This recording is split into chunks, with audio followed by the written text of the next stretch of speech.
ನಾರಾಯಣಂ ನಮಸ್ಕೃತ್ಯ ನರಂ ಚೈವ ನರೋತ್ತಮಂ ದೇವೀಂ ಸರಸ್ವತೀಂ ವ್ಯಾಸಂ ತತೋ ಜಯಮುದೀರಯೇ. ವಿಜಾನತಾಂ ಅವಿತ್ತಸ್ಯ ಮಧ್ವಸ್ಯ ಜಗತಿ ಗುರೋಃ ಪೂರ್ವಾಚಾರ್ಯಮಹಿಷ್ಠಾನಾಂ ಇಯಂ ಪ್ರಣತಿಮಾಲಿಕಾ.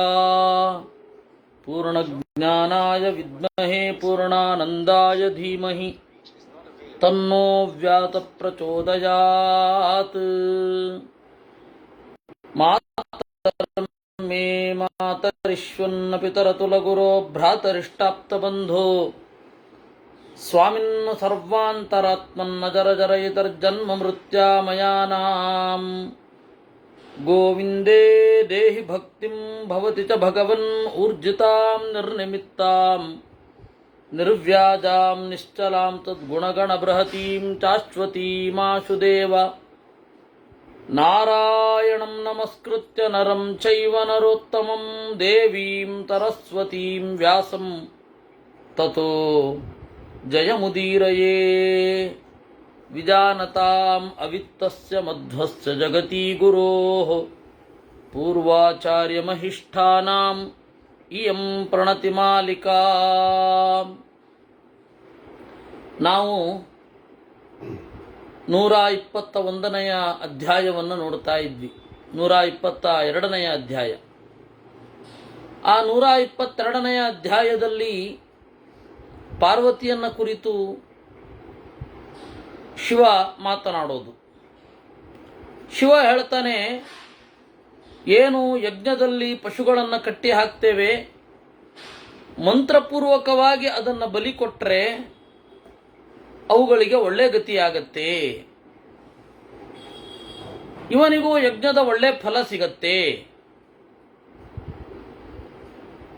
ಯಾರು ದೀಕ್ಷಿತರಾಗಿರ್ತಾರೆ ಆ ದೀಕ್ಷಿತನಾದ ಯಜಮಾನನ ಎಲ್ಲ ಕುಟುಂಬವೂ ಕೂಡ ಒಳ್ಳೆ ಗತಿಯನ್ನು ಪಡೆಯುತ್ತೆ. ನಾನು ಇದನ್ನ ಹೋದ ಅಧ್ಯಾಯದಲ್ಲಿ ಹೇಳಿದ್ದೇನೆ ಅಂತ ಹೇಳ್ತಾನವನು. ಇದಾದ ಮೇಲೆ ಪಾರ್ವತಿ ಕೇಳ್ತಾಳೆ, ಗೃಹಸ್ಥ ಅಂತ ಹೇಳಿದ್ರೆ ಧರ್ಮ ಅರ್ಥ ಕಾಮ 3 ಇರಬೇಕು, ಅದರ ಬಗ್ಗೆ ಹೇಳು. ಅದಕ್ಕೆ ಸದಾಶಿವ ಹೇಳ್ತಾನೆ, ಒಳ್ಳೆಯದನ್ನು ಕೇಳಲಿಕ್ಕೆ ಇಷ್ಟಪಡ್ತಾ ಇದ್ದಿ ನೀನು. ಗೃಹಸ್ಥರ ರಕ್ಷಣೆಗಾಗಿಯೇ ರಾಜರಿರೋದು. ಎಲ್ಲ ವೃತ್ತಿಗಳ ಎಲ್ಲ ಆಶ್ರಮಗಳ ಒಂದು ಸಾರ ಹೇಳ್ತೇನೆ ಕೇಳು. ವಿದ್ಯಾ ವಾರ್ತಾ ಚ ಸೇವಾ ಚ ಕಾರುತ್ವಂ ನಾಟ್ಯತಾ ತಥಾ ಇತ್ಯೇತೆ ಜೀವನಾರ್ಥಾಯ ಮರ್ತ್ಯಾನಾಂ ವಿಹಿತಾಪ್ರಿಯೇ. ಒಂದು ವಿದ್ಯೆ ಹೇಳಿದರೆ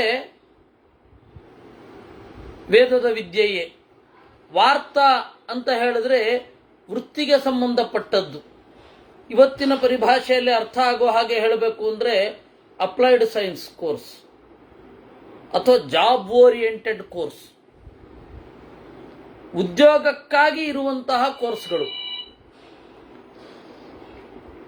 ವಿದ್ಯಾ ಅಂತ ಹೇಳಿದ್ರೆ ವೇದ ವಿದ್ಯೆ, ವಾರ್ತಾ ಅಂತ ಹೇಳಿದ್ರೆ ಜಾಬ್ ಓರಿಯೆಂಟೆಡ್ ಕೋರ್ಸ್, ಸೇವಾ, ಕಾರುತ್ವಂ ಬಡಗಿ, ಇಂಜಿನಿಯರಿಂಗು ಎಲ್ಲ ಕಾರುತ್ವವೇ, ನಾಟ್ಯತಾ ಕಲಾವಿದ. ಇವೆಲ್ಲ ಜೀವನಕ್ಕಾಗಿ ನೀವು ಯಾವುದನ್ನಾದರೂ ಬಳಸ್ಕೊಳ್ಬಹುದು ಅಂತ ಹೇಳಿ ಶಾಸ್ತ್ರ ಹೇಳಿರೋದು. ಇದರಲ್ಲೇ ಎಲ್ಲವೂ ಬಂದ್ಬಿಡುತ್ತೆ. ಸಾಮಾನ್ಯ ಇದನ್ನೆಲ್ಲ ಗೃಹಸ್ಥರೇ ಮಾಡ್ತಾರೆ. ಮಹಾಭಾರತದ ಕಾಲದಲ್ಲಿ ಸನ್ಯಾಸಿಗಳು ಪಾಠ ಹೇಳ್ತಾ ಇರಲಿಲ್ಲ. ಮಹಾಭಾರತ ಕಾಲದಲ್ಲಿ ಸನ್ಯಾಸಿಗಳು ಪಾಠ, ಶಿಷ್ಯರನ್ನ ಇಟ್ಟುಕೊಳ್ಳೋದು ಇತ್ಯಾದಿಗಳನ್ನು ಯಾವುದೂ ಇರ್ತಿರಲಿಲ್ಲ ಅವ್ರಿಗೆ. ಅದೆಲ್ಲ ಬುದ್ಧನ ಕಾಲದ ಬೆಳವಣಿಗೆ, ಬುದ್ಧನಿಂದ ಆದ ಬೆಳವಣಿಗೆಗಳು. ಅದರಿಂದಾಗಿ ವಿದ್ಯೆ ಗೃಹಸ್ಥರಲ್ಲಿಯೇ ಇತ್ತು. ಈಗ ನಾವು ವಿದ್ಯೆಗೆ ಸನ್ಯಾಸಿಗಳ ಮುಖ ನೋಡಬೇಕು ಅಂದರೆ ಸನ್ಯಾಸಿಗಳ ಹತ್ರ ಪಾಠ ಕೇಳಬೇಕು. ಇವತ್ತಿನ ವಿದ್ಯೆಯ ಅವಸ್ಥೆ. ಅದರಿಂದಾಗಿ ಅವತ್ತು ಹೇಳುವಂತಹ ವಿದ್ಯೆ ಗೃಹಸ್ಥರಲ್ಲಿಯೇ ಇದ್ದದ್ದು. ಇನ್ನು ವಾರ್ತ ವೃತ್ತಿ ಬದುಕು ಅದು ಕೂಡ ಅವತ್ತು ಗೃಹಸ್ಥರಲ್ಲಿಯೇ ಇದ್ದದ್ದು. ಸೇವೆ ಅದು ಕೂಡ ಗೃಹಸ್ಥರಲ್ಲಿಯೇ ಇದ್ದದ್ದು. ಕಾರುತ್ವ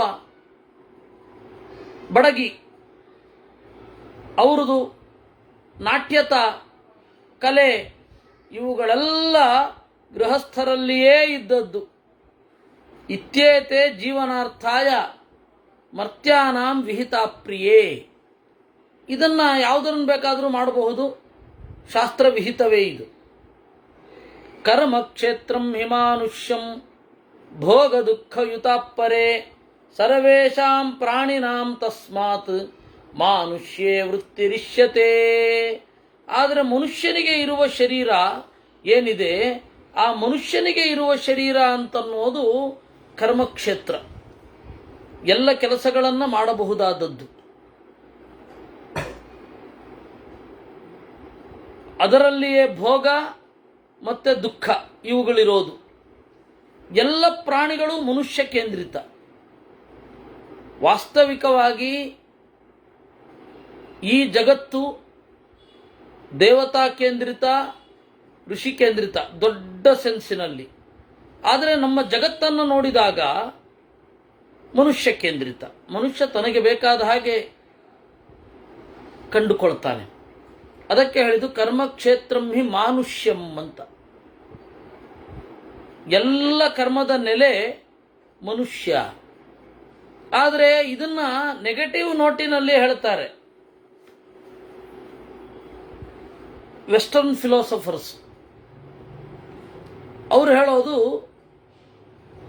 man is the most self centered animal ಅಂತ. ಸ್ವಕೇಂದ್ರಿತ ಮನುಷ್ಯ. ಹೌದು, ಯಾರಲ್ಲಿ ಬುದ್ಧಿ ಇರುತ್ತೆ, ಯಾರಲ್ಲಿ ಜಾಣ್ಮೆ ಇರುತ್ತೆ, ಚಾತುರ್ಯ ಇರುತ್ತೆ, ಯಾರಲ್ಲಿ ಸ್ಕಿಲ್ ಸೆಟ್ ಇರುತ್ತೆ, ಅವನು ಕೇಂದ್ರ ಆಗ್ತಾನೆ, ಸಹಜ.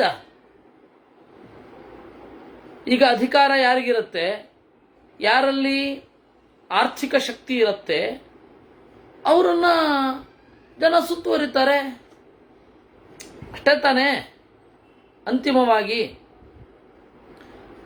ಆದ್ದರಿಂದ ಮನುಷ್ಯನಲ್ಲಿ ಈ ಕೇಂದ್ರ ಕಲ್ಪನೆ ಅನ್ನೋದು ಬರೋದು ಸಹಜ.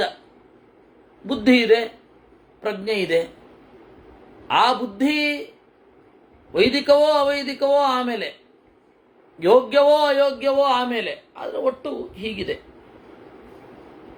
ಭೋಗ ದುಃಖ ಯುತಾಪ್ಪರೆ. ಮನುಷ್ಯರನ್ನು ಬಿಟ್ಟು ಬೇರೆ ಕಡೆ ಒಂದೋ ಭೋಗ ಒಂದೋ ದುಃಖ, ಎರಡೇ ಯೋಚನೆ. ದುಃಖದಲ್ಲಿ ಕಾಣುವ ಸುಖ, ಭೋಗದಲ್ಲಿ ಕಾಣುವ ದುಃಖ ಇತ್ಯಾದಿಗಳನ್ನೆಲ್ಲ ನೋಡಲಿಕ್ಕೆ ಬೇರೆ ಪ್ರಾಣಿಗಳಿಗೆ ಬರೋದೇ ಇಲ್ಲ. ಸರ್ವೇಷಾಂ ಪ್ರಾಣಿನಾಂ ತಸ್ಮಾನ್ ಮಾನುಷ್ಯೇ ವೃತ್ತಿರಿಷ್ಯತೆ. ಅದರಿಂದಾಗಿ ಬದುಕಿರುವವರೆಲ್ಲ ಮಾನುಷ್ಯೇ ವೃತ್ತಿ. ಎಲ್ಲ ಪ್ರಾಣಿಗಳಿಗೂ ಮನುಷ್ಯ ಜನ್ಮದಲ್ಲಿಯೇ ನಡೆ ಇರೋದು. ವಿದ್ಯಾಯೋಗಸ್ತು ತರವೇತಾಂ ಪೂರ್ವಮೇವ ವಿಧೀಯತೆ ಕಾರ್ಯಕಾರ್ಯಂ ವಿಜಾನಂತಿ ವಿದ್ಯೆಯಾ ದೇವಿ ನಾನ್ಯಥಾ. ಎಲ್ಲರಿಗೂ ವಿದ್ಯಾಯೋಗವೇ ಇರೋದು. ಸರ್ವೇತಾಂ ವಿದ್ಯಾಯೋಗ ಪೂರ್ವಮೇವ ವಿಧೀಯತೆ. ಮೊದಲು ಮನುಷ್ಯರಿಗೆ ಎಲ್ಲರಿಗೂ ವಿದ್ಯಾಯೋಗ. ವಿದ್ಯೆ ಅಂತ ಹೇಳಿದರೆ ನಾನು ಮತ್ತೆ ಸ್ಪಷ್ಟೀಕರಿಸ್ತಾ ಇದ್ದೇನೆ, ವಿದ್ಯೆ ಅಂತ ಹೇಳಿದ್ರೆ ಜಾಬ್ ಓರಿಯೆಂಟೆಡ್ ಕೋರ್ಸ್ ಅಲ್ಲ.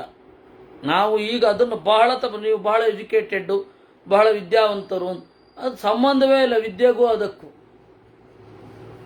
ಒಂದು ಕೆಲಸ ಹೇಗೆ ಮಾಡೋದು ಅಂತ ಕಲ್ತಿದ್ದಾನೆ. ಎಲ್ಲ ಕ್ಷೇತ್ರವನ್ನು ಅವಲಂಬಿಸಿಕೊಂಡ ಒಂದು ವಿದ್ಯೆ, ಅದು ವೇದಾಂತದ ವಿದ್ಯೆಯನ್ನು ಚಿಂತನೆ ಮಾಡಿದಾಗಲೇ ಬರುವುದು. ಪ್ರತಿಯೊಂದು ವಿದ್ಯೆಯಲ್ಲಿರುವಂತಹ ದೋಷ ಗುಣ ಇವುಗಳ ಮೊತ್ತವನ್ನು ನಾವು ಕಂಡುಕೊಳ್ಳಿಕ್ಕೆ ಬರೋದು ವೇದಾಂತದಿಂದಲೇ ವಿನಃ ಬೇರೆಯಿಂದ ಅಲ್ಲ. ವಿದ್ಯಾಯೋಗಸ್ತು ಸರ್ವೇತಾಂ ಪೂರ್ವಮೇವ ವಿಧೀಯತೆ. ಯಾಕೆಂದರೆ ಕಾರ್ಯಕಾರ್ಯಂ ವಿಜಾನಂತಿ ವಿದ್ಯೆಯಾ ದೇವಿ ನಾನ್ಯಥಾ. ಮಾಡಬೇಕಾದದ್ದು ಯಾವುದು ಮಾಡಬಾರದ್ದು ಯಾವುದು ಅಂತ ಹೇಳಿ ವಿದ್ಯೆಯಿಂದಲೇ ತಿಳಿಯೋದು. ಇಲ್ಲ ಅಂದರೆ ಮಾಡಬಹುದಾದದ್ದೆಲ್ಲ ಮಾಡಬಾರದ್ದಾಗತ್ತೆ, ಮಾಡಬೇಕಾದದ್ದನ್ನೆಲ್ಲ ಮಾಡಬಾರದು ಅಂತ ಆಗ್ಬಿಡತ್ತೆ, ಮಾಡಬಾರದ್ದೆಲ್ಲ ಮಾಡಬಹುದು ಅಂತ ಆಗತ್ತೆ. ಮೂಲಭೂತವಾಗಿ ವಿದ್ಯೆ ಬೇಕು. ಅದನ್ನು ಮಹಾಭಾರತ ಸ್ಪಷ್ಟವಾಗಿ ಹೇಳುತ್ತೆ. ಇವತ್ತು ನಿಮಗೆ ನೋಡಿದ್ರೆ ಗೊತ್ತಾಗ್ತಾ ಇದೆ.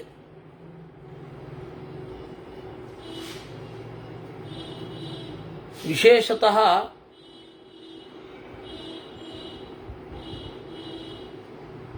ಎಡಪರವಾದ ನಿಲುವಿರುವವರು ಅವರು ಎಲ್ಲ ದುರ್ಗುಣಗಳನ್ನು ಸಮರ್ಥನೆ ಮಾಡಿಕೊಳ್ತಾರೆ. ನೀವು ನೋಡಬಹುದು, ಮುಸಲ್ಮಾನರು ದಾಳಿ ಮಾಡೋದು ಅಂದರೆ ಹೌದ್ರಿ, ಇಲ್ಲಿ ವರ್ಣ ವ್ಯವಸ್ಥೆ ಶಿಥಿಲ ಆಗಿ ಹೋಗಿತ್ತು, ಅದಕ್ಕೆ ಅವ್ರು ಬಂದರು ಅಂತ. ಈ ಥರ ನಾಚಿಕೆಟ್ಟು ಮಾಡ್ಕೊಳ್ಳಿಕ್ಕೆ ಏನು ಕಾರಣ ಅಂದರೆ ವಿದ್ಯೆ ಇಲ್ಲ ಅನ್ನೋದೇ ಕಾರಣ.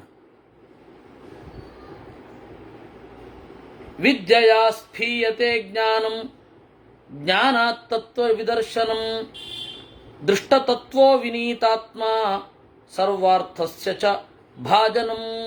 ವಿದ್ಯೆ ಇದ್ದರೆ ಜ್ಞಾನಕ್ಕೆ ಸಮೃದ್ಧಿ ಬರುತ್ತೆ. ನೋಡಿ, ವಿದ್ಯೆ ಮತ್ತು ಜ್ಞಾನ. ವಿದ್ಯೆಯ ಸ್ಫೀಯತೆ ಜ್ಞಾನಂ. ಸ್ಫಾಯಿ ವೃದ್ಧವು ಅಂತ ಧಾತು. ಸ್ಫೀಯತೆ, ವಿದ್ಯೆಯಿಂದ ಜ್ಞಾನ ಸಮೃದ್ಧಿ, ಜ್ಞಾನದಿಂದ ತತ್ವದರ್ಶನ. ದೃಷ್ಟ ತತ್ವೋ ವಿನೀತಾತ್ಮ. ತತ್ವವನ್ನು ಕಂಡವನು ಬಾಗುತ್ತಾನೆ ಆ ತತ್ವಕ್ಕೆ, ಅಂದರೆ ಭಕ್ತಿಯ ಉಳ್ಳವನಾಗ್ತಾನೆ. ಸರ್ವಾರ್ಥಸ್ಯ ಚ ಭಾಜನಂ. ಧರ್ಮ ಅರ್ಥ ಕಾಮ ಮೂರಕ್ಕೂ ಕೂಡ ಒಳಗಾಗ್ತಾನೆ. ಶಕ್ಯಂ ವಿದ್ಯಾ ವಿನೀತೇನ ಲೋಕೆ ಸಂಜೀವನಂ ಶುಭಂ. ಯಾರು ವಿದ್ಯೆಯಿಂದ, ವೈದಿಕ ವಿದ್ಯೆಯಿಂದ ವಿನೀತನಾಗಿರ್ತಾನೆ ಅವನು ಎಲ್ಲ ಲೋಕಕ್ಕೂ ಕೂಡ ಒಳ್ಳೆ ಬದುಕನ್ನು ಕೊಡ್ತಾನೆ. ಆತ್ಮಾನಂ ವಿದ್ಯೆಯ ತಸ್ಮಾತ್ ಪೂರ್ವಂ ಕೃತ್ವಾತು ಭಾಜನಂ ವಶ್ಯೇಂದ್ರಿಯೋಜಿತ ಕ್ರೋಧೋ ಭೂತಾತ್ಮಾನಂತು ಭಾವಯೇತ್. ಆ ಕಾರಣದಿಂದ ಮೊದಲಿಗೆ ಬೇಕಾದದ್ದು ವಿದ್ಯೆ, ಅಂದರೆ ವೈದಿಕ ವಿದ್ಯೆ. ಮೊದಲು ಈ ವೈದಿಕವಾದ ನೀತಿ ಮೊದಲಾದವುಗಳನ್ನು ಕಲಿತು ಆಮೇಲೆ ವಶ್ಯೇಂದ್ರಿಯ, ಇಂದ್ರಿಯ ನಿಗ್ರಹ ಬೇಕು. ನಮ್ಮಲ್ಲಿ ಅವನು ಕೂಡ ಚಾಣಕ್ಯನೂ ಕೂಡ ಕೃತ್ಸ್ನಮಿದಂ ಹಿ ಶಾಸ್ತ್ರಂ ಇಂದ್ರಿಯ ಜಯ ಅಂತಾನೆ. ಅರ್ಥಶಾಸ್ತ್ರ ಅಂದರೆ ನಿಕೋಲಾಸ್ ಮೆಕಿಯಾವಲ್ಲಿ ತರಹ ಅಲ್ಲ, ಫ್ರಾನ್ಸಿಸ್ ಬೇಕನ್ ತರಹ ಅಲ್ಲ, ಇವ್ರ ತರಹದಲ್ವೇ ಅಲ್ಲ. ನಮ್ಮ ನೀತಿಶಾಸ್ತ್ರ ಬೇರೆ. ನಮ್ಮ ನೀತಿಶಾಸ್ತ್ರ ಶುರು ಆಗೋದು ಇಂದ್ರಿಯಗಳ ನಿಗ್ರಹದಿಂದ. ನಿಮ್ಮ ಇಂದ್ರಿಯಗಳನ್ನು ಯದ್ವಾ ತದ್ವಾ ಹರಿಯ ಬಿಡಬೇಡ, ಇಂದ್ರಿಯದ ಬಗ್ಗೆ ಎಚ್ಚರ ಇಟ್ಟುಕೊಂಡು ಮುಂದುವರಿ ಅಂತಾನೇ ಹೇಳೋದು. ಅದರಿಂದಾಗಿ ಇಲ್ಲಿಯೂ ಕೂಡ ವಶ್ಯೇಂದ್ರಿಯ ಜಿತಕ್ರೋಧ. ಚಾಣಕ್ಯ ಇದ್ದಾನಲ್ಲ, ಅವನು ರಾಜನ ಮಂತ್ರಿ, ರಾಜಗುರು. ಆದರೆ ಅವನು ಒಂದು ಗುಡಿಸಲಲ್ಲಿ ವಾಸ ಮಾಡ್ತಾ ಇದ್ದ. ಅಲ್ಲಿ ಸುತ್ತಲೂ ಕೂಡ ಅವನ ಮನೆಯಲ್ಲಿ ಏನು ಆಸ್ತಿ ಇದ್ದದ್ದು ಅಂತಂದರೆ, ಬಹಳ ದಿವಸದ ತನಕ ಉಳಿಯಬಹುದಾದದ್ದು ಸಂಗ್ರಹಿಸಿಟ್ಕೊಂಡಿದ್ದು ಅಂತಂದರೆ ಬೆರಣಿ, ಅಗ್ನಿಹೋತ್ರಕ್ಕಾಗಿ ಇಟ್ಟುಕೊಂಡ ಬೆರಣಿ, ಸಮಿತ್ತಿನ ಕಟ್ಟು, ಎರಡು ಮಾತ್ರ ಒಂದು ಸುಮಾರು 15 ದಿವಸಕ್ಕಾಗುವಷ್ಟು ಇಟ್ಕೊಂಡಿದ್ದು. ಉಳಿದದ್ದು ಯಾವುದೂ ಕೂಡ ಅವನ ಭೋಗ ಸಾಮಗ್ರಿಗಳಿರಲಿಲ್ಲ. ಹಾಗೆ ಇದ್ದ ಅವನು. ಅದರಿಂದಾಗಿ ವಶ್ಯೇಂದ್ರಿಯ ಜಿತಕ್ರೋಧ, ಸಿಟ್ಟನ್ನು ಗೆದ್ದವನು. ಭೂತಾತ್ಮಾನಂತು ಭಾವಯೇತ್. ಎಲ್ಲ ಜೀವರ ಅಂತರ್ಯಾಮಿ ಯಾರೋ ಅವನೇ ನನ್ನ ಅಂತರ್ಯಾಮಿ ಅಂತ ಅಂದುಕೊಳ್ಬೇಕು. ಭಾವಯಿತ್ವ ತದಾತ್ಮಾನಂ ಪೂಜನೀಯ ಸತಾಮಪಿ. ಹೀಗೆ ದೇವರನ್ನು ಭಾವಿಸಿ ಸಜ್ಜನರನ್ನು ಪೂಜಿಸಬೇಕು. ಕುಲಾನುವೃತ್ತಂ ವೃತ್ತಂ ವಾ ಪೂರ್ವಮಾತ್ಮ ತಮಾಶ್ರಯೇತ್ ಇತ್ಯೇತತ್ ಕುಲವಾಸಾಯ ದಾನ ಕರ್ಮ ಯಥಾ ಪುರಾ. ಕುಲಾನುವೃತ್ತಂ ವೃತ್ತಂ. ನಾವು ನಮ್ಮ ಪೀಳಿಗೆಯೇ ಒಳ್ಳೆ ದಾರಿಯಲ್ಲಿ ಸಾಗಿದ್ರೆ ಅದನ್ನೇ ಅನುಸರಿಸಬೇಕು. ನಮ್ಮ ಪೀಳಿಗೆಯೇ ಕೆಟ್ಟದಾಗಿತ್ತು, ನಮ್ಮ ಕುಲದಲ್ಲಿ ಮೊದಲನೇ ನನಗೇನೆ ಒಳ್ಳೆ ಜ್ಞಾನ ಬಂದಿರೋದು, ಆಗ ವೃತ್ತವನ್ನು ಆಶ್ರಯಿಸಬೇಕು, ಕುಲ ವೃತ್ತವನ್ನಲ್ಲ. ಏಕೆಂದರೆ ಇದಕ್ಕೆ ಬಹಳ ಅರ್ಥಗಳಿದೆ. ನೀವು ಸಮಾಜದ ಯಾವ ಯಾವ ಒಂದು ವಿಚಾರವನ್ನು ಸ್ಪರ್ಶ ಮಾಡಿದ್ದೀರೋ ನನಗೆ ಗೊತ್ತಿಲ್ಲ. ನಿಮಗೆ ಗೊತ್ತಿರಲಿ, ಕಳ್ಳತನ ಕುಲದ ಕಸುಬು. ಅವ್ರಿಗೆ ಒಬ್ಬರು ದೊಂಗಾಲಪಲ್ಲಿ ಅಂತ, ಅವ್ರಿಗೆ ಒಬ್ಬರು ದೇವತೆ ಇರ್ತಾರೆ. ನಾವು ಕಳ್ಳತನ ಮಾಡದೆ ಹೋದರೆ ಆ ದೇವತೆಗೆ ಸಿಟ್ಟು ಬರುತ್ತೆ ಅಂತ ಹೇಳಿ ಅವರು ಅಂದ್ಕೋತಾರೆ. ಕಳ್ಳತನ ಮಾಡಲೇಬೇಕು, ಮಾಡದೆ ಹೋದರೆ ದೇವ್ರಿಗೆ ಸಿಟ್ಟು ಬರುತ್ತೆ, ನಮ್ಮ ದೇವರಿಗೆ ಅಂತ ಅಂದುಕೊಂಡು ಕಳ್ಳತನ ಮಾಡ್ತಾರೆ ಅವರು.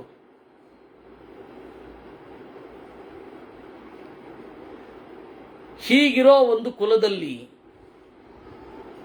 ಒಂದು ದೊಡ್ಡ ಚೇಂಜ್ ಆಗಲಿಕ್ಕೆ ಮೊದಲನೇವನೊಬ್ಬನಿಗೆ ಇಲ್ಲ ನಾನು ಹಿಂಗೆ ಮಾಡಬಾರದು ಅಂತ ಅನ್ನಿಸಿದ್ರೆ ಅವನು ಕುಲವೃತ್ತವನ್ನು ಮಾಡಲಿಕ್ಕಿಲ್ಲ. ಮತ್ತೆ ವೃತ್ತ, ನೀತಿ ವಿಹಿತವಾದ ಕರ್ತವ್ಯವನ್ನು ಮಾಡಬೇಕು.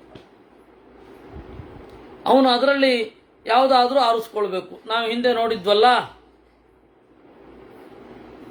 ವಿದ್ಯಾ ವಾರ್ತಾ ಚ ಸೇವಾ ಚ ಕಾರುತ್ವಂ ನಾಟ್ಯತಾ ತಥಾ, ಅದನ್ನು ಅನುಸರಿಸಬೇಕು.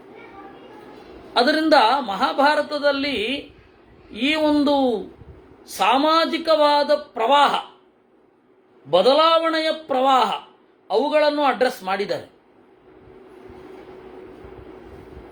ಧರ್ಮಶಾಸ್ತ್ರಗಳವರು ಇದನ್ನು ಗಮನಿಸಬೇಕು. ಬದಲಾವಣೆಯ ಪ್ರವಾಹ ಎಲ್ಲಿಗೆ ಹೋಗ್ತಾ ಇದೆ, ಯಾವಾಗ ಯಾವುದನ್ನು ಅನುಸರಿಸಬೇಕು, ಸಾರವಾದದ್ದು ಯಾವುದು, ಆ ಸಾರಭೂತವಾದದ್ದಕ್ಕೆ ಜೊತೆಗಿರೋದು ಯಾವುದು ಅಂತ. ಅವಾಗ ಅವರು ಕನ್ಸ್ಟ್ರೈಂಟ್ ಆಗಿರೋದಿಲ್ಲ. ಹೊರಗಡೆಯ ಆಚರಣೆಗಳೇ ಅಂತಿಮ ಸತ್ಯ ಅಂತ ಅವರು ಅಂದುಕೊಳ್ಳೋಲ್ಲ. ಅದರ ಹಿಂದೆ ನಾವು ಅಳವಡಿಸ್ಕೊಳ್ಬೇಕಾದದ್ದು ಯಾವುದು, ಯಾವುದನ್ನು ಬಿಟ್ಟರೆ ಪರವಾಗಿಲ್ಲ, ಯಾವುದನ್ನು ಬಿಡಲೇಬಾರದು, ಯಾವುದನ್ನು ಹಿಡ್ಕೊಂಡ್ರೆ ಪರವಾಗಿಲ್ಲ, ಯಾವುದನ್ನು ಹಿಡ್ಕೊಳ್ಳೇಬಾರದು ಅನ್ನೋ ಐಡಿಯಾ ಇರಬೇಕು. ಅದರಿಂದ ನಿಮ್ಮ ಕುಲ ಒಳ್ಳೆ ದಾರಿಯಲ್ಲಿ ನಡೆದು ಬಂದಿದ್ರೆ ಕುಲವೃತ್ತವನ್ನು ಆಶ್ರಯಿಸಿ, ಇಲ್ಲವೇ ವೃತ್ತಂವ, ಹಿರಿಯರ ಹತ್ರ ಕೇಳಿ ಒಳ್ಳೆ ನಡೆಯನ್ನು ಆಶ್ರಯಿಸಿ. ಯದಿ ಚೇದ್ವಿದ್ಯೆಯ ಚೈವ ವೃತ್ತಿಂ ಕಾಂಕ್ಷೆ ರಥಾತ್ಮನಃ ರಾಜವಿದ್ಯಾಂತು ವಾ ದೇವಿ ಲೋಕವಿದ್ಯಾಮಥಾಪಿ ವಾ ತೀರ್ಥತಶ್ಚಾಪಿ ಗೃಹ್ಣೀಯಾತ್ ಶುಶ್ರೂಚಾದಿ ಗುಣೈರ್ಯುತಃ. ಇನ್ನು ವಿದ್ಯೆಯಿಂದ ನಾನು ಬದುಕ್ತೇನೆ ಅಂತ ಅಂದರೆ ಆಪ್ಷನ್ ಅದು. ವಿದ್ಯೆಯಿಂದ ಬದುಕಬಾರದು ಅಂತ ಕೆಲವ್ರದ್ದು ಆಯಿತು. ಆ ಕಾಲದಲ್ಲಿ ಅದು ಸರಿ ಇತ್ತು, ಆ ಕಾಲದಲ್ಲೇ ಅದು ಪೂರ್ಣವಾಗಿ ಮಾಡ್ಲಿಕ್ಕೆ ಆಗ್ತಾ ಇತ್ತು. ಇವತ್ತು ವಿದ್ಯೆಯಿಂದ ಬದುಕಬೇಕಾಗತ್ತೆ, ಅವರು ಕಲಿತ ವಿದ್ಯೆಯಿಂದ ಬದುಕಬೇಕಾಗತ್ತೆ. ಅದಕ್ಕೆ ಮಧ್ವಾಚಾರ್ಯರು ನಿರ್ಣಯ ಬರೆದಿದ್ದಾರೆ.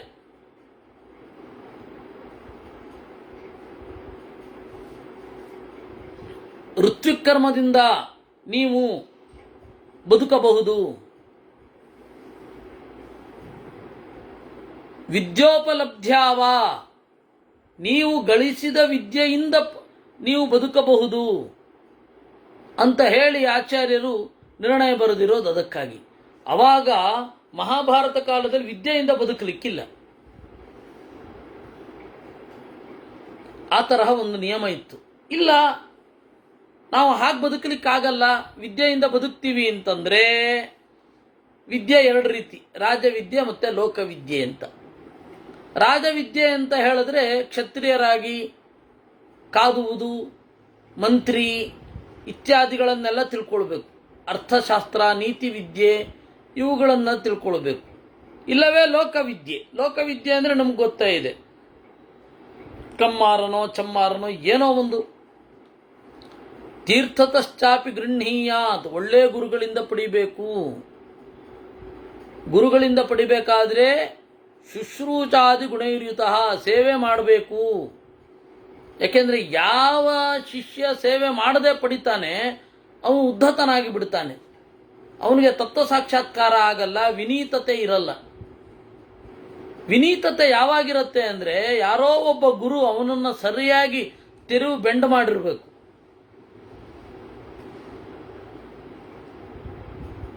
ಇವತ್ತಿನ ಕಾಲದಲ್ಲಿ ಇದು ಎಷ್ಟು ಇದು ಅಂತ ಹೇಳಿದ್ರೆ, ಗುರುಗಳೇನಾದರೂ ಹೊಡಿರಿ ಅಂತಂದರೆ ಇದನ್ನು ಮಾಡಿ ಅಂತ ಹೇಳ್ತಾರೆ, ಪೊಲೀಸ್ ಕಂಪ್ಲೇಂಟ್ ಕೊಡಿ ಅಂತ ಹೇಳ್ಕೊಡೋ ದಿನಗಳಿವು. ಆದರೆ ಅವತ್ತು ಗುರುಗಳ ಹತ್ರ ವಿನೀತರಾಗದೇ ಇದ್ದರೆ ವಿದ್ಯೆ ಯಶಸ್ವಿ ಆಗೋದಿಲ್ಲ ಅಂತ ಅವತ್ತು. ಯಾಕೆ ಅಂತ ಹೇಳಿದ್ರೆ ಸೆಲ್ಫ್ ಕಂಟ್ರೋಲ್ ಒಂದು ಬರುತ್ತೆ, ಇಂದ್ರಿಯ ನಿಗ್ರಹ ಅನ್ನೋದು ಸಹಜವಾಗಿ ಸಿಕ್ಕಿಬಿಡತ್ತೆ, ಕಷ್ಟ ಸಹಿಷ್ಣುತೆ ಬರುತ್ತೆ. ಇನ್ನೇನು ಬೇಕ್ರಿ? ಅದರಿಂದ ತೀರ್ಥತಶ್ಚ ಗೃಹೀಯಾತ್.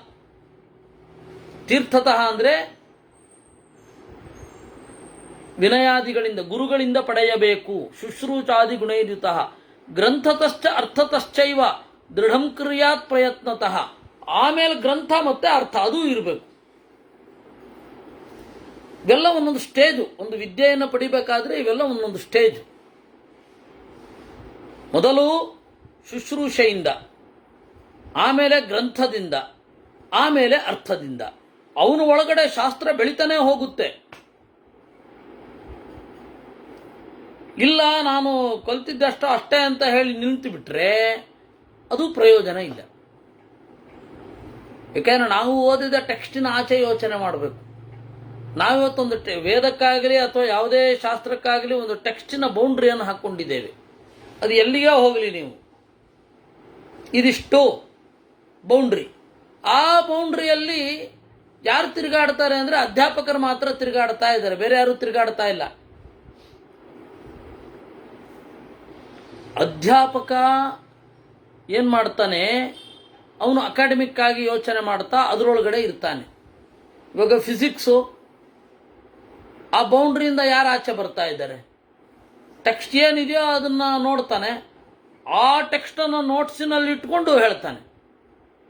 ನಾನು ಒಂದು ಸಂಸ್ಥೆಯ ಒಂದು ಕಾಲೇಜಿನ ಇದಕ್ಕೆ ಎಲ್ಲಿಗೆ ಹೋಗಿದ್ದೆ, ಒಂದು ಸೈನ್ಸು ಇವರೆಲ್ಲ ಇದ್ದರು. ಅಲ್ಲಿ ಸೈನ್ಸು ಮತ್ತು ಶಾಸ್ತ್ರದ ಸಂಬಂಧ ಅಂದರೆ, ನಾನು ಸೂಡೋ ಸೈನ್ಸನ್ನೆಲ್ಲ ಹೇಳೋಲ್ವಲ್ಲ, ನಾವು ಒದ್ದೆ ಬಟ್ಟೆ ಉಟ್ಕೊಳ್ಳೋದಕ್ಕೊಂದು ಅರ್ಥ, ಬೆಂಕಿ ಮುಂದೆ ಕೂಡೋದಕ್ಕೊಂದು ಅರ್ಥ, ಅವೆಲ್ಲ ಹೇಳಲ್ವಲ್ಲ. ಅದಕ್ಕೆ ಪಾಪ ಇಲ್ಲ ಕಳಿಸಿದ್ರು ಒಬ್ಬರು, ನನಗೆ ಅತ್ಯಂತ ಬೇಕಾದವರೊಬ್ಬರು, ಅತ್ಯಂತ ಆತ್ಮೀಯರಾದವರೊಬ್ಬರು, ಇಲ್ಲ ನೀವು ಹೋಗಿ ಆ ವಿಜ್ಞಾನ ಮತ್ತು ಶಾಸ್ತ್ರದ ಸಮಸ್ಯೆಗಳು, ವಿಜ್ಞಾನದ ಪ್ರಾಬ್ಲಮ್ಗಳನ್ನು ನೀತಿಯ ಹಿನ್ನೆಲೆಯಲ್ಲಿ, ಶಾಸ್ತ್ರದ ಹಿನ್ನೆಲೆಯಲ್ಲಿ ಹೇಳಿ ಅಂತ ಹೇಳಿದರು. ಹಾಗೆ ಹೋದಾಗ ಏನಾಗಿತ್ತು, ನಾನು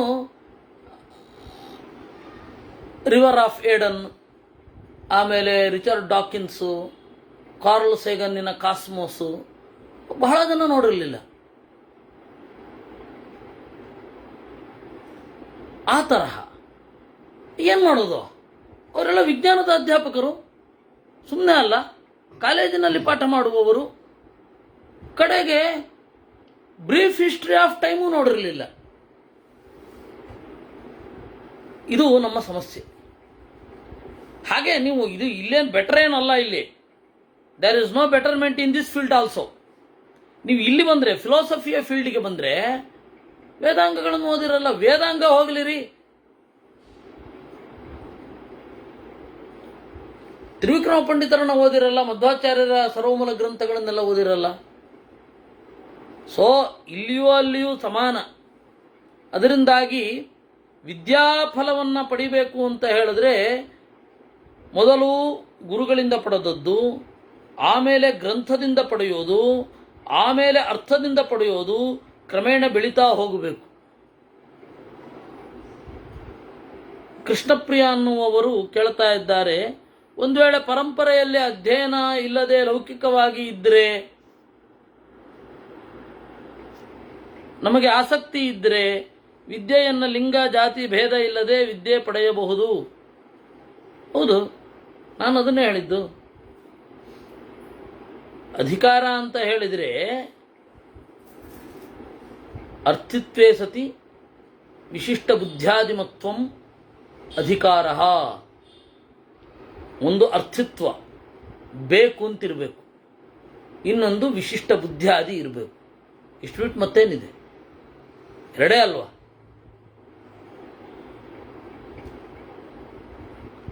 ಆ ಕಾರಣದಿಂದ ಏತದ್ ಏವಂ ವಿದ್ಯಾಫಲಂ ಪಡೆಯಬಹುದು, ಅದೇನು ತೊಂದರೆ ಇಲ್ಲ. ಯಾಕೆಂದರೆ ಋಗ್ವೇದ ಬ್ರಾಹ್ಮಣಾರಣ್ಯಕಗಳಲ್ಲಿ ಕವಶೈಲ ಅಂತನ್ನುವನ ಒಬ್ಬನ ಕಥೆ ಬರುತ್ತೆ, ಪಡೆಯಬಹುದು, ಏನು ತೊಂದರೆ ಇಲ್ಲ. ಅದು ಅವರು ಆ ವಿದ್ಯೆಯನ್ನು ಒಳಗೊಳ್ಳುವ ಅರ್ಹತೆ ಇದ್ದರೆ ಆ ವಿದ್ಯೆ ಅವ್ರನ್ನ ಹುಡ್ಕೊಂಡು ಬರುತ್ತೆ, ಒಂದೋ ಇವರು ಹುಡ್ಕೊಂಡು ಹೋಗ್ತಾರೆ. ತಡಿಲಿಕ್ಕೆ ನಾವ್ಯಾರೂ ಅಲ್ಲ. ಅಧಿಕಾರ ಇಲ್ಲ ಅಂತ ನಾನು ಹೇಳ್ಬೋದು, ಇವತ್ತು ಸಾಂಪ್ರದಾಯಿಕರ ತರಹ ಹೇಳ್ಬೋದು ಅಧಿಕಾರ ಇಲ್ಲ ನಿಮಗೆ ಅಂತ. ಅಧಿಕಾರ ಇಲ್ಲ ಅಂದರೆ ಇಟ್ಕೊಂಡು ನಾವೇನು ಮಾಡಿದ್ದೀವಿ ಅಂತ ಒಂದು ಪ್ರಶ್ನೆ ಇದ್ದೇ ಇದೆ. ಅದರಿಂದಾಗಿ ಆಗತ್ತೆ, ಪಡಿಬಹುದು. ಏವಂ ವಿದ್ಯಾಫಲಂ ದೇವಿ ಪ್ರಾಪ್ನುಯ ಅನ್ನಾನ್ಯಥಾ ನರಹ. ನೆನಪಿಡಿ, ವಿದ್ಯೆಯ ಫಲ. ವಿದ್ಯೆಯ ಫಲ ಅಂದರೆ ಬೇರೆ. ವಿದ್ಯೆಯ ಫಲ ಆ ಒಳಗಡೆಯ ವಿಕಾಸ, ಆ ವಿಕಾಸವನ್ನು ಪಡೆಯಬಹುದು. ನ್ಯಾಯಾದ್ವಿದ್ಯಾ ಫಲಾನಿ ಇಚ್ಛೇತ್ ಅಧರ್ಮಂ ತತ್ರ ವರ್ಜಯೇತ್. ನ್ಯಾಯದಿಂದ ವಿದ್ಯೆಯ ಫಲವನ್ನು ಪಡಿಬೇಕು, ಅಧರ್ಮವನ್ನು ಬಿಡಬೇಕು. ನ್ಯಾಯದಿಂದ ವಿದ್ಯೆಯ ಫಲ ಬಿಡೋದು ಅಂದರೆ ಪಡೆಯೋದು ಅಂದರೆ ಏನು? ನ್ಯಾಯಾತ್ ವಿದ್ಯಾ ಫಲಾನಿ ಇಚ್ಛೇತ್ ಅಧರ್ಮಂ ತತ್ರ ವರ್ಜಯೇತ್. ನ್ಯಾಯದಿಂದ ಅಂದರೆ ಆ ವಿದ್ಯೆ ನಿಜವಾಗಿಯೂ ಏನನ್ನು ಹೇಳ್ತಾ ಇದೆ, ಆ ವಿದ್ಯೆಯ ಫಲ ಏನು. ಈಗ ವೇದಾಂತ ವಿದ್ಯೆ, ಅದನ್ನು ಬಳಸಿ, ವೇದಾಂತ ಅನ್ನುವ ವಿದ್ಯೆಯನ್ನು ಬಳಸಿ ಸಹಜವಾಗಿ ಸಮಾಜ ಅವನನ್ನು ನೋಡಿಕೊಳ್ಳುತ್ತೆ. ವೇದಾಂತವನ್ನು ಓದ್ತಾ ಇದ್ದಾನಪ್ಪ, ಒಂದು ಸ್ವಲ್ಪ ಅವನನ್ನು ನಾವು ನೋಡಿಕೊಳ್ಳೋಣ ಅಂತ ಹೇಳಿ ಸಮಾಜ ಅವನನ್ನು ಸಾಕತ್ತೆ. ಆದರೆ ವಿದ್ಯೆಯ ಫಲ ಅದಲ್ಲ, ಅಂತಿಮ ಫಲ ಅದಲ್ಲ. ವಿದ್ಯೆಯ ಅಂತಿಮ ಫಲ ಏನಿದೆ ಅದು ಆಂತರಿಕ ವಿಕಾಸ. ಅದಕ್ಕೆ ಬೈ ಪ್ರಾಡಕ್ಟ್ ಅಂತಾರಲ್ಲ, ಆ ತರಹ ಜನರ ಪ್ರೀತಿ ಸಿಗುತ್ತೆ, ಜನರು ಅವನನ್ನು ನೋಡ್ಕೊಳ್ತಾರೆ. ಅದು ಉಪಫಲ. ಉಪಫಲವೇ ಅಂತಿಮ ಅಲ್ಲ, ಉಪಫಲವೇ ಅಂತಿಮ ಅಲ್ಲ. ಇದು ವಿದ್ಯೆಯ ಫಲ. ಇನ್ನು ವಿದ್ಯೆಯ ಫಲ ಇದನ್ನು ಡೈವರ್ಟ್ ಮಾಡಿ ಬೇರೆ ಬೇರೆ ದುಷ್ಕೃತ್ಯಗಳಿಗೆ ಬಳಸ್ಕೊಳ್ಬಾರದು, ಅದು ವಿದ್ಯೆಯ ಫಲ ಅಲ್ಲ.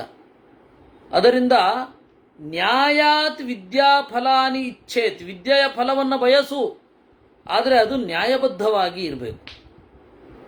ಅಧರ್ಮಂ ತತ್ರ ವರ್ಜಯೇತ್. ಅದು ಅಧರ್ಮ, ಅದನ್ನು ಬಿಡಬೇಕು. ನೀವು ಆ ವಿದ್ಯೆಯ ಫಲ ಯಾವುದಲ್ಲವೋ ಅದನ್ನು ಬಿಡಬೇಕು.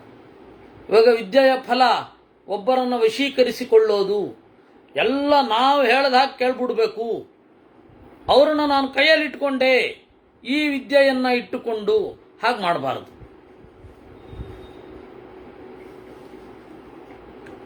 ಆದರೆ ಹೆಚ್ಚಿನ ಧರ್ಮಗುರುಗಳು, ನೀವು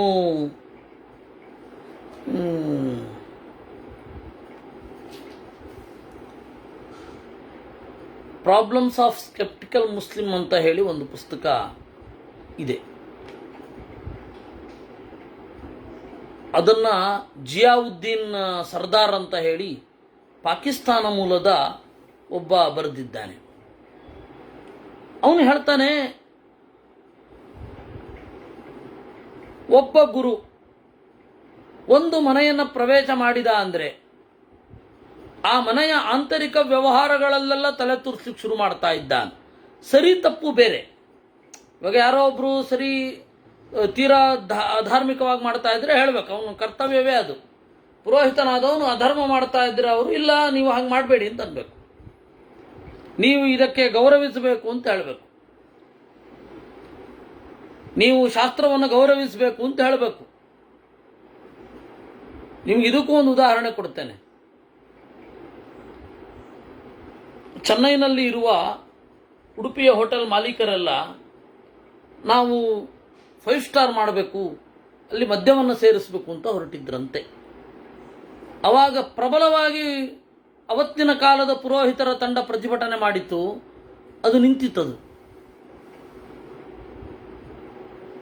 ಹಾಗೆ ಗುರುಗಳಾದವರು ಅಂದರೆ ಒಂದು ಮನೆಯ ದೇಖರೇಖೆ ನೋಡ್ಕೊಳ್ಬೇಕಾದದ್ದು ಹೀಗೆ. ಆದರೆ ಹೀಗಲ್ಲ, ತೀವ್ರ ಪರ್ಸನಲ್ ಇಶ್ಯೂಸಿನಲ್ಲಿ ಪ್ರವೇಶ ಮಾಡಿ ಹಾಳು ಮಾಡಬಾರದು. ಅದನ್ನು ನಾನು ಬರೀತೇನೆ. ಪ್ರತಿಯೊಬ್ಬ ರುಬಾಯ್ ಅಥವಾ ಉಲೇಮಾ ಇವರಿಬ್ಬರೂ ಕೂಡ ಏನು ಮಾಡ್ತಾರೆ ಅಂತಂದರೆ ಮನೆಯ ಆಂತರಿಕ ಸಮಸ್ಯೆಗಳನ್ನು ಜಾಸ್ತಿ ಮಾಡ್ತಾರೆ ಅಂತ ಬರೀತಾನೆ. ಅದನ್ನು ಹೇಳಿದ್ದು. ವಿದ್ಯಾಫಲ ಅನ್ನೋದು ಅಧರ್ಮ ಮಾರ್ಗದಲ್ಲಿ ನಡೆದರೆ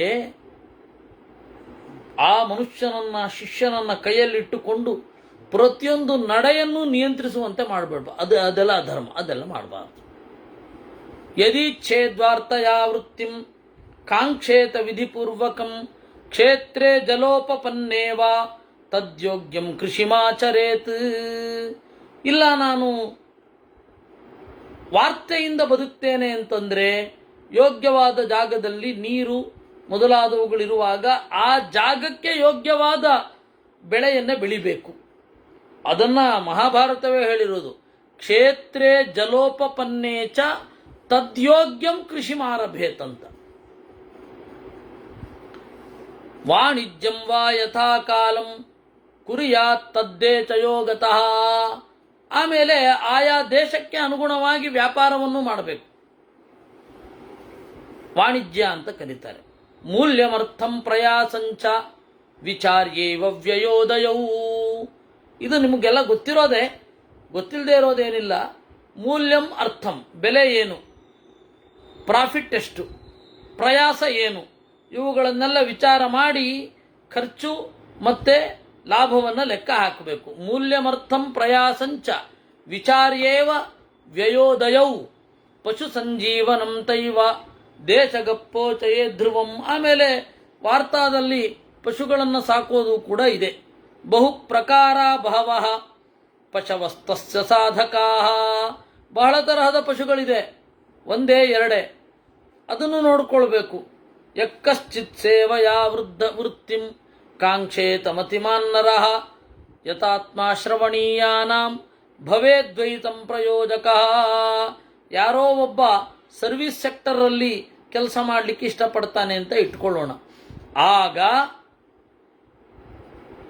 ಶ್ರವಣೀಯಾನಾಂ ಸಂಪ್ರಯೋಜಕ ಭವೇತ್. ಕೇಳಬೇಕಾದದ್ದನ್ನು ಉಳಿಸಿಕೊಂಡು ಸೇವೆಗೆ ತೊಡಗಬೇಕು. ಅಂದರೆ ಇದನ್ನು ಕೇಳಬೇಕು ಅಂತ. ಅಂದರೆ ಜ್ಞಾನದ ಕಡೆ ನಿರ್ಲಕ್ಷ್ಯ ಇಲ್ವೇ ಇಲ್ಲ ಎಲ್ಲಿಯೂ ಕೂಡ. ಯಥಾ ಯಥಾ ಸತುಷ್ಯೇತ ತಥಾ ಸಂತೋಷಯೇತ್ತು ತಂ ಅನುಜೀವಿ ಗುಣೋಪೇತಃ ಕುರಿಯಾದಾತ್ಮಾರ್ಥಮಾಶ್ರಿತಂ. ಆಮೇಲೆ ಅವನು ತೃಪ್ತನಾಗಿರಬೇಕು, ಬೇರೆಯವರನ್ನು ತೃಪ್ತಿಪಡಿಸಲಿಕ್ಕೆ ಹೊರಡಬೇಕು. ವಿಶೇಷತಃ ವಿಪ್ರಿಯಂ ನಾಚರೇತ್ತಸ್ಯ. ಗುಣದಿಂದ ಕೂಡಿಕೊಂಡು ಯಾರನ್ನ ಸೇರ್ತಾನೆ ಅವಾಗಲೂ ಗುಣವನ್ನು ನೋಡಿಕೊಂಡೇ ಸೇವೆಗೆ ಸೇರೋದು ಅಂತ ಇತ್ತು ಒಂದು ಕಾಲದಲ್ಲಿ.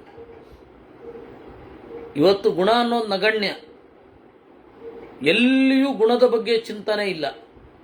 ಅವತ್ತಿನ ಕಾಲದಲ್ಲಿ ಸೇವೆಗೆ ಹೋಗಬೇಕು ಅಂದರೆ ಯಾರ ಗುಣ ಎಷ್ಟಿದೆ ಅಂತ ನೋಡ್ಕೊಂಡು ಹೋಗ್ತಾ ಇದ್ರಂತೆ. ಅವನಿಗೆ ವಿಪ್ರಿಯವಾದದ್ದನ್ನು ಮಾಡಬಾರದು. ಕಾರು ಕರ್ಮ ಚ ನಾಟ್ಯಂಚ ಪ್ರಾಯಶೋ ನೀಚಯೋ ನಿಚು ತಯೋರಪಿ ಯಥಾಯೋಗಂ ನ್ಯಾಯತ ಕರ್ಮ ಚೋ ವೇತನಂ. ಇನ್ನು ಕಾರು ಕರ್ಮ, ಬಡಗಿ ಆಗೋದು, ನಾಟ್ಯ ಅನ್ನೋದು ನೀಚ ಯೋನಿಗಳಲ್ಲಿ ಇತ್ತು ಅಂತ. ಬ್ರಾಹ್ಮಣನೊಬ್ಬ ನಾಟ್ಯಕ್ಕೆ ತೊಡಗಬಾರದು. ಆದರೆ ನಾಟ್ಯಕ್ಕೆ ತೊಡಗುವ ಹಾಗೆ ನರಹರಿ ತೀರ್ಥರು ಪ್ರಚೋದನೆ ಮಾಡಿದ್ರು. ಯಾಕೆ ಅಂದರೆ ನಾಟ್ಯದ ಬಗೆಗಿನ ಜನರ ಒಂದು ಬಯಕೆಯನ್ನು ನೋಡಿ ನಾಟ್ಯದಲ್ಲಿ ದೇವರ ಕಥೆಯನ್ನು ಹೇಳಿಸ್ಲಿಕ್ಕೆ ಶುರು ಮಾಡಿದ್ರು. ಹಾಗೆ ಒಂದು ಕಾಲದಲ್ಲಿ ನಾಟ್ಯ ಅನ್ನೋದು ನೀಚ ಯೋನಿ. ನಾಟ್ಯ ಯಾರು ಮಾಡ್ತಾರೆ ಅವ್ರ ಜೊತೆಲಿ ಕೂತ್ಕೊಳ್ಬಾರ್ದು ಅಂತ ಧರ್ಮಶಾಸ್ತ್ರದಲ್ಲಿ ನಿಷೇಧ ಇದೆ. ವೈದ್ಯರು ಮತ್ತೆ ನಾಟ್ಯ ಮಾಡುವವರು ಒಂದು ಕಾಲದಲ್ಲಿ ಇತ್ತು. ಈಗ ಅದು ಹೋಗಿದೆ. ಆದರೆ ಅದರ ತಿಳ್ಕೊಳ್ಬೇಕಾದದ್ದು ನ್ಯಾಯತ ಕರ್ಮ ವೇತನಂ, ಅದರಲ್ಲಿಯೂ ನ್ಯಾಯಬದ್ಧವಾಗಿ ದುಡಿಯಬಹುದು. ಆರ್ಜವೇಭ್ಯೋ ಪಿತರ್ವೇಭ್ಯ ಸ್ವಾರ್ಜವಾದ್ವೇತನಂ ಹರೇತ್. ಧನಾರ್ಜವ ಅನ್ನೋದು ಬಹಳ ಮುಖ್ಯ. ನೀವು ಎಷ್ಟು ಕೆಲಸ ಮಾಡ್ತೀರೋ ಅಷ್ಟು ಹಣವನ್ನು ಪಡೆಯಬಹುದು. ನಯಪೂರ್ವಕವಾಗಿ ಮುಂದೆ ಹೋಗಬೇಕು. ಯಾವುದೇ ಕೆಲಸವನ್ನು ಮಾಡುವಾಗ ಎಲ್ಲ ಆಯಾಮಗಳಿಂದ ಲೆಕ್ಕ ಹಾಕಬೇಕು. ವೃತ್ತಿಮೇವ ಸಮಾಸಾಧ್ಯ ತಾಂ ಸದಾ ಪರಿಪಾಲಯೇತ್ ದೈವಮಾನುಚ ವಿಜ್ಞೇಭ್ಯೋ ನ ಪುನರ್ಭ್ರಶ್ಯತೆ ತಥಾ. ನಾವು ಯಾವ ವೃತ್ತಿಯನ್ನು ಆರಿಸಿಕೊಳ್ತೇವೆ ಅದಕ್ಕೆ ಈ 3ರಿಂದ ತೊಂದರೆ ಬರಬಾರದು, ಅಥವಾ ವಿಶೇಷತಃ 2ರಿಂದ. ದೈವ ವಿಘ್ನ, ಮಾನುಷ ವಿಘ್ನ. ದೈವ ವಿಘ್ನ ಅಂತಂದ್ರೆ ನ್ಯಾಚುರಲ್ ಡಿಸಾಸ್ಟರ್ಸ್ ಅಂತ ಏನು ಕರೀತಾರೆ, ಅವುಗಳು ನಿಮ್ಮ ವೃತ್ತಿಗೆ ತೊಂದರೆ ಮಾಡಬಾರದು, ನಿಮ್ಮ ಪ್ರಜ್ಞೆಗೆ ತೊಂದರೆ ಆಗಬಾರದು. ಯುದ್ಧ ಮೊದಲಾದವುಗಳಿಂದ ವಿದ್ಯೆ ನಾಶ ಆಗಿ ಸಮಗ್ರ ನೀತಿಯ ಚಿಂತನೆಯೇ ಬದಲಾಗಬಾರದು. ದೈವ ಮಾನುಚ ವಿಜ್ಞೇಭ್ಯೋ ನ ಪುನರ್ಭ್ರಶ್ಯತೆ ಯಥಾ ಪಾಲಯನ್ ವರ್ಧಯನ್ ಭುಂಜನ್ ತಾಂ ಪ್ರಾಪ್ಯ ಚನ್ನ ವಿನಾಚಯೇತ್ ಕ್ಷೀಯತೆ ಗಿರಿತಂಕಾಚಮಶ್ನತೋಷನಪೇಕ್ಷಯ. ಪಾಲಯನ್ ವರ್ಧಯನ್ ಭುಂಜನ್, ವೃತ್ತಿಯನ್ನು ಪಾಲನೆ ಮಾಡ್ತಾ ಬೆಳೆಸ್ತಾ ಭೋಗವನ್ನು ಮಾಡಬೇಕು. ಆ ವೃತ್ತಿಯನ್ನೇ ನಾಶ ಮಾಡಿಬಿಡಬಾರದು.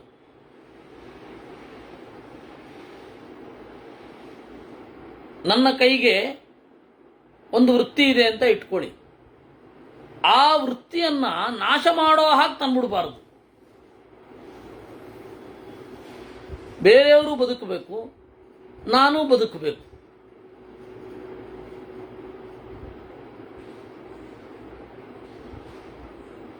ಬೇರೆಯವರ ವೃತ್ತಿಯನ್ನು ನಾಶ ಮಾಡಬಾರದು. ವೃತ್ಯುಪಘಾತ ಅಂತ ಕರೀತಾರೆ. ಅದಕ್ಕಿಂತ ದೊಡ್ಡ ಇನ್ನೊಂದು ದೋಷ ಇಲ್ಲ. ವೃತ್ಯುಪಘಾತಕ್ಕಿಂತ ದೊಡ್ಡ ದೋಷ ಇಲ್ಲ. ಸ್ಪರ್ಧೆ ಇದ್ರೂ ಒಂದು ಲೈಟರ್ ವೇನಲ್ಲಿ ಇದ್ರೆ ಚೆನ್ನ. ಸ್ಪರ್ಧೆಯಿಂದ ಬೇರೊಬ್ಬರನ್ನ ಪೂರ್ತಿ ನಾಶ ಮಾಡಿಬಿಡ್ತೇನೆ ಅಂತ ಹೋಗಬಾರದು. ಆಜೀವಿಭ್ಯೋ ಧನಂ ಪ್ರಾಪ್ಯ ಚತುರ್ಧಾ ವಿಭಜೇದ್ಬುಧ ಧರ್ಮಾಯಾರ್ಥಾಯ ಕಾಮಾಯ ಆಪತ್ ಪ್ರಶಮನಾಯ ಚ. ದುಡ್ಡು ಬಂದರೆ 4 ಭಾಗ ಮಾಡಬೇಕು. ಧರ್ಮಕ್ಕಾಗಿ, ಅರ್ಥಕ್ಕಾಗಿ, ಕಾಮಕ್ಕಾಗಿ, ಆಪತ್ತಿಗಾಗಿ. ಯಜ್ಞಕ್ಕಾಗಿ, ಅನ್ನದಾನಕ್ಕಾಗಿ, ದೀನರ ಅನುಗ್ರಹಕ್ಕಾಗಿ, ದೇವಬ್ರಾಹ್ಮಣರ ಪೂಜೆಗಾಗಿ, ಪಿತೃಪೂಜೆಗಾಗಿ. ಮೂಲಾರ್ಥಂ ತನ್ನಿವಾರ್ಥಂಚ ಕ್ರಿಯಾ ನಿತ್ಯೈಶ್ಚ ಧಾರ್ಮಿಕೈಃ ಏವಮಾದಿಷು ಚಾನ್ಯೇಷು ಧರ್ಮಾರ್ಥಂ ಸಂತ್ಯಜೇದ್ಧನಂ.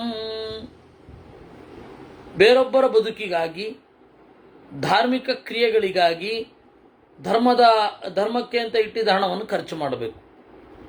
ಧರ್ಮ ಕಾರ್ಯದಲ್ಲಿ ಹಣ ಕೊಡಬೇಕು, ಫಲವನ್ನು ನೋಡಬಾರದು.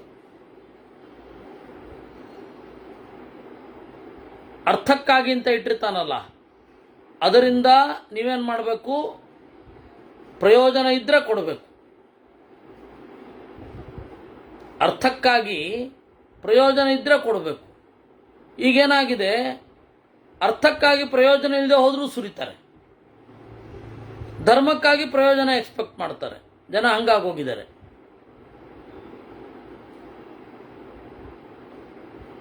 ರಾಜವಾಲ್ಲಭ್ಯ ಕಾರಣಾತ್ ರಾಜನ ಪ್ರೀತಿ ಸಿಗತ್ತೆ ಅಂತಂದ್ರೆ ನೀವು ಖರ್ಚು ಮಾಡಿ, ತೊಂದರೆ ಇಲ್ಲ. ಈ ರೀತಿ ಅರ್ಥೋದಯ ಸಮಾವಾಪ್ತವು ಅನರ್ಥಸ್ಯ ವಿಘಾತನೆ ಏವಮಾದಿಷು ಚಾನ್ಯೇಷು ಅರ್ಥಾರ್ಥಂ ವಿಸೃಜೇತ್ ಧನಂ. ಇನ್ನಷ್ಟು ಹಣ ಬರುತ್ತೆ ಅಂತಂದ್ರೆ ಚಲ್ಲಿ, ತೊಂದರೆ ಇಲ್ಲ. ಅನುಬಂಧಂ ಹೇತುಯುಕ್ತಂ ದೃಷ್ಟ್ವಾ ವಿತ್ತಂ ಪರಿತ್ಯಜೇತ್ ಅನರ್ಥಂ ಬಾಧತೆ ಶರ್ಥೋ ಅರ್ಥಂ ಚೈವ ಫಲಾನ್ಯುತಾಂ. ಅನುಬಂಧವನ್ನು ನೋಡಿ, ಸುತ್ತಲಿನ ಪರಿಸರವನ್ನು ನೋಡಿ, ಕಾರಣಪೂರ್ವಕವಾಗಿ ಹಣವನ್ನು ಖರ್ಚು ಮಾಡಬೇಕು. ಅರ್ಥ, ಹಣ ಅನ್ನೋದು ಇರೋದೇ ಅನರ್ಥವನ್ನು ನಾಶ ಮಾಡಲಿಕ್ಕಾಗಿ. ನಾಧನ ಪ್ರಾಪ್ನುವಂತ್ಯರ್ಥಂ ನರಾಯತ್ನ ಶತೈರಪಿ. ಹಣವಿಲ್ಲದವರು ಪ್ರಯತ್ನಪಟ್ಟರೂ ಅರ್ಥವನ್ನು ಹೊಂದೋದಿಲ್ಲ. ಅದರಿಂದಾಗಿ ಧನಂ ರಕ್ಷಿತವ್ಯಂ ದಾತವ್ಯಂ ಚ ವಿಧಾನತಃ. ಹಣವನ್ನು ರಕ್ಷಿಸಿ ಸ್ವಲ್ಪ ಪಾಲನ್ನು ಕೊಡಿ. ಶರೀರ ಪೋಷಣಾರ್ಥಾಯ ಆಹಾರಸ್ಯ ವಿಶೇಷಣೆ ನಟಗಾಂಧರ್ವ ಸಂಯೋಗೆ ಕಾಮಯಾತ್ರಾ ವಿಹಾರಯೋ. ಧರ್ಮಕ್ಕಾಗಿ ವಿಭಾಗ ಮಾಡಿದ ಖರ್ಚು ಹೇಗೆ ಅಂತ ಗೊತ್ತಾಯಿತು, ಅರ್ಥಕ್ಕಾಗಿ ವಿಭಾಗ ಮಾಡಿದ ಹಣ ಹೇಗೆ ಅಂತ ಗೊತ್ತಾಯಿತು. ಇನ್ನು ಕಾಮಕ್ಕಾಗಿ ಅಂತಂದರೆ ಶರೀರ ಪೋಷಣೆಗಾಗಿ, ಆಹಾರಕ್ಕಾಗಿ, ನಟಗಾಂಧರ್ವ ಸಂಯೋಗೆ ನಾಟ್ಯವನ್ನು ನೋಡಲಿಕ್ಕಾಗಿ, ಸಂಗೀತವನ್ನು ಆಸ್ವಾದನೆ ಮಾಡಲಿಕ್ಕಾಗಿ, ಕಾಮಯಾತ್ರ ಎಲ್ಲೋ ಹೋಗಬೇಕು, ವಿಹಾರಕ್ಕಾಗಿ ಹೋಗುವಾಗ, ಮನಪ್ರಿಯವಾದದ್ದನ್ನು ಪಡೆಯುವಾಗ ಬೇರೊಬ್ಬರಿಗೆ ಪ್ರೀತಿಯಾಗಲಿ ಅಂತ. ಯಾಕಂದರೆ ನಾವು ಅವ್ರ ಮೇಲೆ ಬಯಕೆಯನ್ನು ಇಟ್ಟಿರ್ತೇವೆ, ಅವ್ರಿಗೆ ಪ್ರೀತಿಯಾಗಲಿ ನಾವು ಕರ್ಕೊಂಡು ಹೋಗ್ತೇವೆ. ಅದು ಕಾಮಾರ್ಥಕ್ಕಾಗಿ ಇರುವಂತಹ ಹಣ. ಈ ರೀತಿ ಮೂರು ಪಾಲು ಮಾಡಿ ಇದನ್ನು ಖರ್ಚು ಮಾಡಬೇಕು. 4ನೇ ಪಾಲಿದೆಯಲ್ಲ, ಅದು ಆಪತ್ತಿಗಾಗಿ ಎತ್ತಿಡಬೇಕು. ಅದರಿಂದಾಗಿ ಶಾಸ್ತ್ರ ಏನು ಹೇಳ್ತಾ ಇದೆ, ವಿಶೇಷತಃ ಮಹಾಭಾರತ ಹಿಂದೆ ಮುಂದೆ ನೋಡದೆ ಖರ್ಚು ಮಾಡಿ ಅಂತ ಹೇಳ್ತಾನೆ ಇಲ್ಲ. ಮತ್ತೆ ಈ ಎಲ್ಲ ಕ್ರಿಯೆಗಳನ್ನು ಬಿಡಿ ಅಂತಲೂ ಹೇಳ್ತಾ ಇಲ್ಲ. ವಿಹಿತಾತಿರೇಕವನ್ನು ನೋಡಿಕೊಂಡು ಮುಂದುವರಿಬೇಕು ಅಂತ ಹೇಳ್ತಾ ಇದೆ. ಈ ರೀತಿ ಹಣವನ್ನು ಖರ್ಚು ಮಾಡಬೇಕು. ಏವಂ ದೇವಿ ಮನುಷ್ಯಾಣಾಂ ಲೋಕಾನಾಂ ಜೀವನಂ ಪ್ರತಿ ಏವಂ ಲೋಕಸ್ಯ ವೃತ್ತಸ್ಯ ಲೋಕವೃತ್ತಂ ಪುನಃಶೃಣು. ಅದರಿಂದ ಇದು ಲೋಕದ ನಡೆ, ಇದರ ಬಗ್ಗೆ ಮತ್ತೆ ಕೇಳು. ತ್ರಿವರ್ಗ ವಶದಲ್ಲಿ ಇರಬೇಕು. ತ್ರಿವರ್ಗ ಅನ್ನೋದು ನಮ್ಮ ವಶದಲ್ಲಿರಬೇಕು. ಯಾವಾಗ ಧರ್ಮ, ಯಾವಾಗ ಅರ್ಥ, ಯಾವಾಗ ಕಾಮ. ದಿವಸದ ವಿಭಾಗಗಳಿದೆ, ವಯಸ್ಸಿನ ವಿಭಾಗ ಇದೆ. ಎಲ್ಲವನ್ನ ಗಮನದಲ್ಲಿಟ್ಟುಕೊಂಡು ನೀತಿಯನ್ನು ರೂಪಿಸಿಕೊಳ್ಬೇಕು.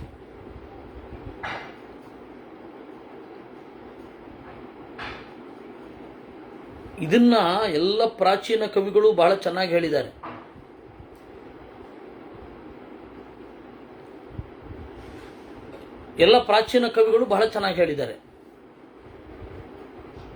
ನಿಮಗೆ ಭಾರತೀಯ ಸಂಸ್ಕೃತಿಯ ಸೌಂದರ್ಯ ಗೊತ್ತಾಗಬೇಕು ಅಂತಂದರೆ ಹಳಬರದ್ದು ಸಂಸ್ಕೃತ ಕಾವ್ಯ ಎಲ್ಲವೂ ಸಿಗತ್ತೆ. ಮಹಾಭಾರತ ಇದ್ದ ಹಾಗೆ ವೇದವ್ಯಾಸರ ದಾರಿಯಲ್ಲೇ ಅವರು ಬರ್ಕೊಂಡು ಹೋಗಿದ್ದಾರೆ. ಆದ್ದರಿಂದಾಗಿ ತ್ರಿವರ್ಗೋ ಹಿ ವಶೇಯಸ್ಯ ಯುಕ್ತಃ ಸರ್ವೇಚಾಂ ಸಂವಿಧೀಯತೆ. ನಾವಿವತ್ತು ಪುಸ್ತಕ ಓದಬೇಕಾದ್ರೆ ಏನು 300 ಸೂತ್ರಾಸ್ ಫಾರ್ ಸಕ್ಸಸ್ ಅಥವಾ 7 effective rules of successful men, ಈ ಥರದ್ದೆಲ್ಲ ಪುಸ್ತಕಗಳು. ಅದನ್ನೆಲ್ಲ ತಂದು ಗುಡ್ಡೆ ಹಾಕೊಂಡು ಓದ್ತೇವೆ. Road less travel, don't say yes when you want to say no.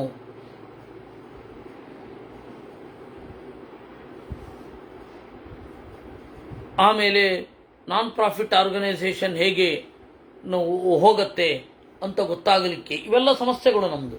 ನಮಗೆ ಇದರಿಂದ ಏನಿಲ್ಲ, ನೀವು ಪ್ರಾಚೀನರನ್ನು ಓದಿದ್ರೆ ಎಲ್ಲ ತರಹದ್ದು ಬರುತ್ತೆ ಒಟ್ಟಿಗೆ.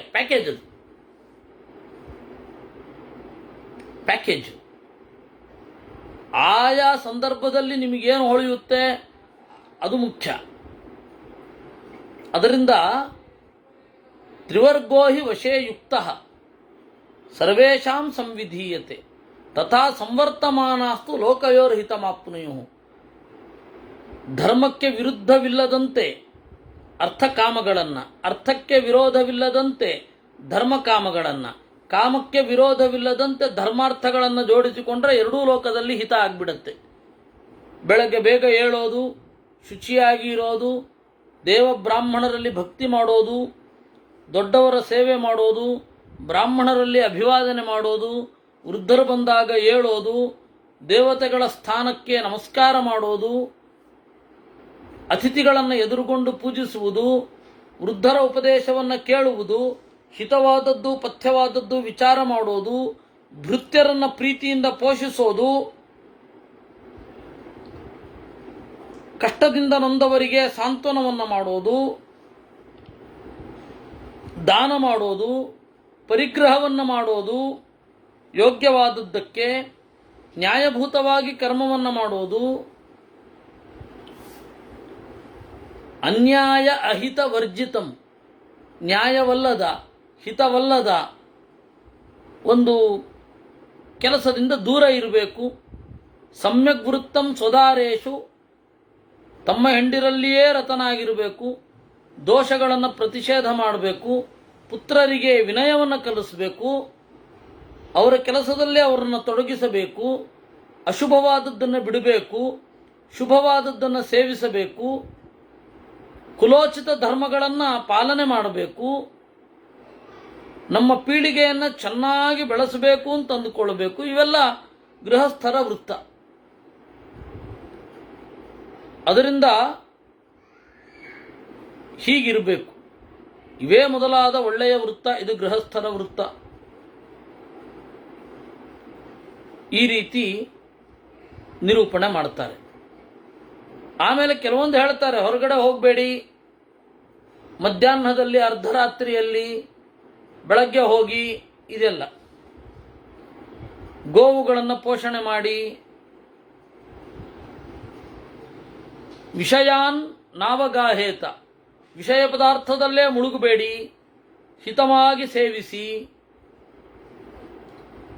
ಇದು ಗೃಹಸ್ಥರಿಗೆ ಪೂಜಿತವಾದದ್ದು. ಯಾವುದನ್ನು ಮಾಡಿದ್ರೆ ಕೀರ್ತಿ ಬರೋಲ್ವೋ, ಯಾವುದನ್ನು ಮಾಡಿದ್ರೆ ಲಾಭ ಇಲ್ಲವೋ, ಯಾವುದನ್ನು ಮಾಡಿದ್ರೆ ಪರರ ಪೀಡೆಯೋ, ಯಾವುದು ಲೋಭವೋ ಅದನ್ನು ಮಾಡಬಾರದು. ಈ ರೀತಿಯೆಲ್ಲ ಗುಣದೋಷಗಳನ್ನು ನೋಡಿಕೊಂಡು ಕರ್ಮವನ್ನು ಮಾಡಬೇಕು. ಆತ್ಮಸಾಕ್ಷಿ ಇರಬೇಕು. ಮನವ ಶೋಧಿಸಬೇಕು ನಿಚ್ಚ, ದಿನ ದಿನ ಮಾಡುವ ಪಾಪ ಪುಣ್ಯದ ವೆಚ್ಚ. ಮನವ ನಿಚ್ಚ ಅಂದರೆ ನಿತ್ಯ. ಮನವ ಶೋಧಿಸಬೇಕು ನಿಚ್ಚ ಅಂತ ಇದನ್ನು ಏನು ಹೇಳಿದೆ, ಇದು ಇಲ್ಲಿಂದ ತೆಗೆದದ್ದು. ಅದರಿಂದಾಗಿ 122ನೇ ಅಧ್ಯಾಯ ಆಯಿತು. ಹಾಗಾದರೆ ಬ್ರಾಹ್ಮಣ್ಯ ಮೊದಲಾದವುಗಳೆಲ್ಲ ಸ್ವಾಭಾವಿಕವೋ ಕರ್ಮಾಧೀನವೋ ಅಂತ ಪ್ರಶ್ನೆ. ಅದನ್ನು ನಾವು ನಾಳೆ ನೋಡೋಣ. ಇಷ್ಟೆಲ್ಲ ಬ್ರಾಹ್ಮಣ್ಯ ಕ್ಷತ್ರಿಯ ವೈಶ್ಯ ಶೂದ್ರ ಅಂತೆಲ್ಲ ಹೇಳ್ತೀರಾ, ಅದು ಏನದು? ಈ ಜನ್ಮದಲ್ಲಿ ಶೂದ್ರನಾದವು ಮುಂದಿನ ಜನ್ಮದಲ್ಲಿ ಬ್ರಾಹ್ಮಣ ಆಗ್ಬೋದು. ಈ ಜನ್ಮದಲ್ಲಿ ಬ್ರಾಹ್ಮಣನಾಗಿದ್ದು ಮುಂದಿನ ಜನ್ಮದಲ್ಲಿ ಶೂದ್ರ ಆಗ್ಬೋದು. ಯಾರು ಗೊತ್ತು? ಅದರ ಸ್ವರೂಪ ಏನು ಇತ್ಯಾದಿಗಳನ್ನು ನಾಳೆ 123ನೇ ಅಧ್ಯಾಯದಲ್ಲಿ ನೋಡೋಣ. ಕೃಷ್ಣಾರ್ಪಣಮಸ್ತು.